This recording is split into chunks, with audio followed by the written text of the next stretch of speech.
the libertarians, grab them and then beat them up. And they're like, how dare you attack me and hit back? So I wanted to get him on now 3 weeks into the Trump presidency.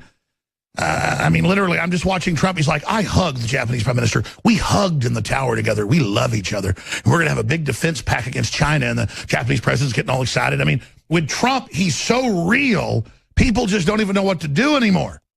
The golden toad.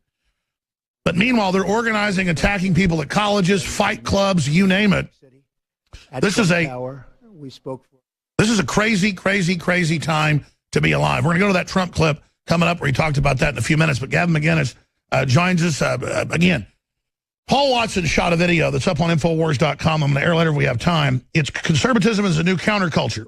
And, of course, he really calls it cultural libertarianism. But it's true. I mean, Paul Watson literally is getting like 15, 20, 30 million views a week just on Facebook and YouTube. In many ways, he's outstripped me. I mean, we're huge on talk radio and reach tens of millions, you know, every day or so. We have our staple audience. But I love seeing Paul. And I love seeing Gavin McInnes. And I love seeing Milo just rock star level. When I went to a school event the other day for my son and my daughter, doing their speech class, and the whole school was there, or auditorium, I got mobbed by young people, 10, 11, 12, 13, 14, because that was the grades that were having their speeches. But they just were mobbing me because they wanted to know about Paul Watson and Gavin McInnes and Milo. But it was like Paul Watson, Gavin McInnes. So let me tell you, man, that's what's got to scare them, because Paul Watson has said it, and I want your take on this. Do we not have Generation X in the classrooms being told they're evil white males? But it's not just the white kids. It's the Hispanic kids. It's the Asian kids. The black kids. Everybody is sick of this crap. As children, they inherently know they haven't done anything, and their parents haven't either. They were brought up liberal, and they're sick of hearing they're bad, and they understand the man and the brainwashing when they see it, Gavin.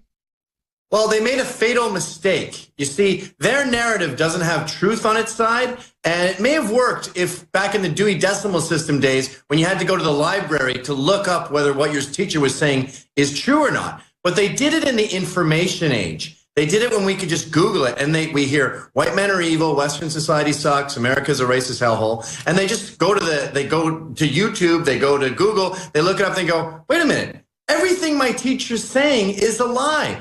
And when reality isn't on your side, when your narrative is the opposite of the truth, you should shy away from any information. Like we're noticing this with cops and body cams. They said, we need cops to be responsible. We want body cams. The cops said, sure. And now we're seeing these kids are pointing guns at them before they get shot. Oops. Wow.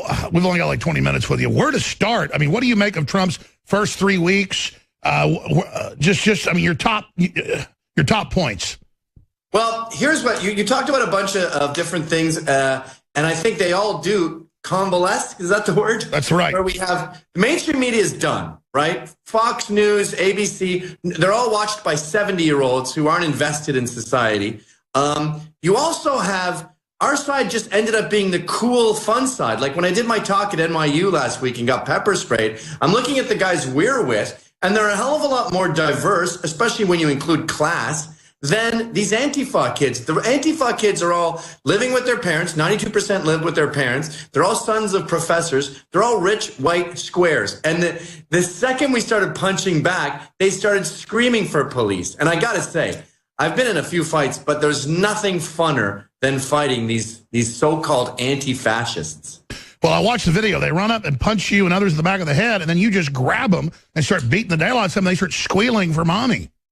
Well, the NYU wouldn't let my guys in. They locked the doors. So my guys were stuck with the mob, and they went, okay, and just started boom, boom, boom, plowing through them. 2 of our guys went to jail for defending themselves. They'll get out soon enough. I mean, they did get out, but the court date won't matter. I think it'll just be a violation. But it was really fun. One of my guys said he started to feel bad because they were clearly never been in a fight before, and he was just pounding them in the face, feeling guilty. You know, like in World War II with the Russians, they just used so much human fodder that I think the Germans started to feel bad about killing all these Russians. That's what it was like fighting these guys. It was just, oh, my fists are starting to hurt.